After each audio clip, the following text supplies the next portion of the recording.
Welcome, everybody, and I want to say thank you for the subscribers that are supporting my channel currently. This is a very young channel, and I will tell you it's going to take some very strong effort on my part before I build enough subscribers that it really is going to start making any kind of money. But for me, that's not really what it's about. I will tell you what you could expect to see out of this channel is mostly trying to learn some clever machining techniques for making homemade barrel keys. That's one of the reasons why I'm putting this channel out, and also to help showcase my art form. And it is part of my self-expression. I do post things on Facebook, so occasionally you'll see things there as well. But again, I do want to say thank you for those people that are supporting my channel. And again, I'm not doing this for money. The money end is really on my books. So if you want to help support me, buy my books. They're available on Blurb, the Extreme Antique Padlock Collector, and you'll see some real clever techniques for making your own keys for very popular antique American padlocks. So let's talk about this lock before you. What's so special about it? Well, not a lot. A lot of you are going to say that it's a Miller or a Yale padlock with this hatch pattern, and I doubt it. I know Miller locks, and this is not a Miller lock. I do believe that it is a hardware produced padlock that was made by, I don't know, a very popular company, for lack of a better word. And a lot of companies did it. They used to make generic padlocks and they used to sell them just as generic. And I believe that that's what this is. So the reason why I'm showcasing this lock is really for the homemade key. Years ago, I started producing my first barrel keys out of brass.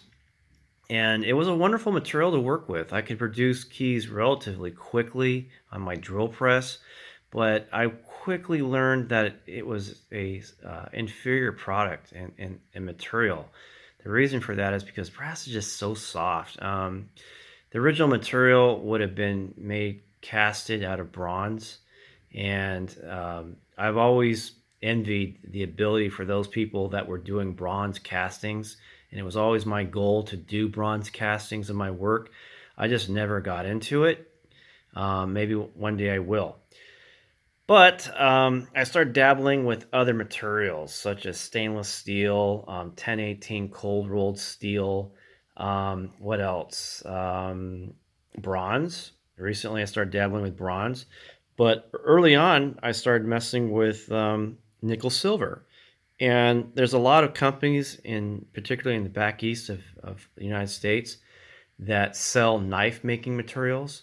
And nickel silver is one of those materials that's becoming harder and harder to find because there's I don't know, environmentalists are saying, oh, it's unhealthy because it has lead in it.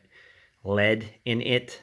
It's hard to say, and perhaps it does. You just got to be very careful with any kind of metal dust that you're always wearing PPE when working with it.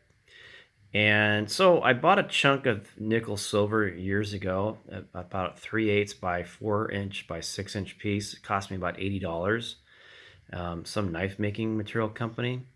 And I found that, wow, this stuff is really hard to drill. And in fact, I was breaking bits off because it becomes so glassy. The bits were breaking off in my barrel holes. And what I learned was taking the RPM slower, using oil, and grinding the material was so much better than using any kind of metal cutters. So the reason why I'm showing this lock is really about the key that I made. And it's one of my favorite homemade barrel keys. And that's the reason why really I'm doing this video. Well, here it is. This is a one-of-a-kind nickel silver barrel key. This is my own design.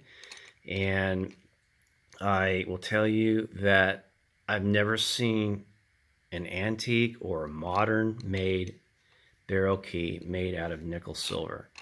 Yes, you'll find a lot of automotive and high-end padlock manufacturers will use nickel silver for their key blanks, but when it comes to a barrel key, that is something to be had. And that's one of the reasons why this is one of my favorite keys that I've ever made.